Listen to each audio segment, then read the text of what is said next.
आज या सांगली या ठिकाणी कलेक्टर ऑफिस साहेबांना माननीय कलेक्टर साहेबांनी त्याचबरोबर मुख्यमंत्री विभाग कार्यपक्षातील आस्थापनातील जे अधिकारी आहेत त्यांना आम्ही पत्र देण्यासाठी आलो।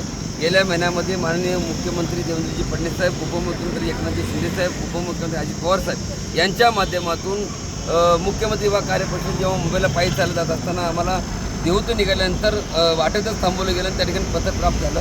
त्या पत्रामध्ये पूर्ण महाराष्ट्रातील 1,34,000 विद्यार्थ्यांना पुन्हा जॉईनिंग होण्याचं लेटर प्राप्त केलं गेलं। पण आजच्या स्थितीत जर बघितलं, 1.5 महिना होत आला तरी देखील वेगवेगळे कारणं सांगून त्या ठिकाणी त्या मुलांना थांबवलं जात आहे, त्या मुलांना कामावर घेतलं जात नाही। काही मुलांचा 5 महिने, 6 महिने, 3 महिने पगार देखील नाही। जे मुलं विचारणा केल्यानंतर त्या ठिकाणी आयरवीची भाषा ज्या केली जाते, त्या मुलांच्याकडे तुम्ही आता किती दिवस थांबणार आहे, 5 महिने थांबणार आहे, तुमचं काय होणार आहे, चला निघा इथून, अशा पद्धतीची वेगळं वागणूक त्या ठिकाणी दिली जाते। माझी सरकारला विनंती आहे, एकीकडे लाडका भाऊ म्हणून तुम्ही योजना आणली आणि आणल्यानंतर 6 महिने आणले, 6 महिन्यानंतर 5 महिने मुदतवाढ दिली, ती उर्वरित 5 महिन्यामध्ये मुलांचं लग्न होतील, त्या ठिकाणी त्यांचं भवितव्य घडेल। तर अशा मुलांना जर तुम्ही रस्त्यावर वाऱ्यावर सोडत असताना माझ्यासोबत बघितलं तर आज मोठ्या संख्येने मुली म्हणजे माता बहिणी माझ्यासोबत आहेत, त्या ठिकाणी तरुण मुलं माझ्यासोबत आहेत, लहान लहान मुलं त्यांची आज लेकरं घेऊन आज या ठिकाणी या माननीय कलेक्टर साहेबांना निवेदन देण्यासाठी माझ्यासोबत आलेले आहेत। आमच्या 5 ते 6 प्रमुख मागण्या आहेत।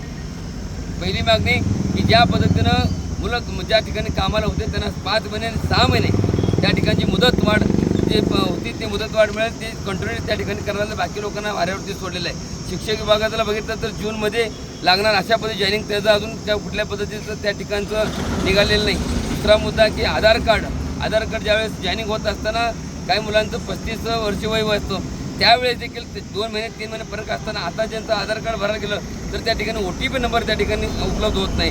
काही लोकांचं ज्यावेळेस जॉईनिंग होत असताना पूरग्रस्त आहेत, हे धरणग्रस्त आहेत, त्यांचं देखील त्या ठिकाणी कागदपत्र जोडून त्या ठिकाणी जॉईन होण्यात आलं, त्या लोकांना देखील आज त्या ठिकाणी न्याय भेटत नाही आहे। वेगवेगळे अनेक मुद्दे, ह्या 5 मुद्दे आहेत, त्यांना त्या मुलांना आयडेंटिटी उपलब्ध होणं गरजेचं आहे। ज्या ठिकाणी काम करतात त्या ठिकाणची आयडेंटिटी उपलब्ध मिळणं गरजेचं आहे, ते देखील त्या ठिकाणी केलं जात नाही। ह्यात राहू देईल, आयडेंटिटी राहू देईल, बाकी सगळ्याच गोष्टी राहू देईल, काम राहू देईल, पण ह्या मुलांना ज्या ठिकाणी काम करतात त्या ठिकाणी आज रोजीपर्यंत 1.5 महिना झाला, तुम्हाला जॉईन मिळाले का? कुठं काम मिळाले का? 1.5 महिने झालं।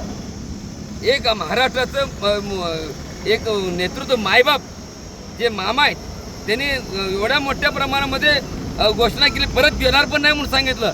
अहो, जे दिले ते पण नीट वाढत नाही, तुम्ही लोक जे दिले ते देखील खाऊ देत नाही। तर एवढी परिस्थिती जर बिकट असेल तर माणसाला ह्या लोकांना जिवंत उठून मारण्याचा या मुलांच्या संकट तुम्ही खेळ करायला लागलेला आहे, त्या मुलांचं भवितव्याशी खेळ करायला लागलेला आहे। माझी आपल्याला हात जोडून विनंती आहे सरकार मायबाप की ह्या मुलांच्यावरती अन्याय करू नका। 1,34,000 मुलं तुमच्या गळ्यामध्ये फोटो घालून महाराष्ट्रभर फिरतील, तेव्हाच्या ठिकाणी तुमचा पोट लावतील, मुलांचं लग्न होतील, प्रपंच सुखाचा होईल।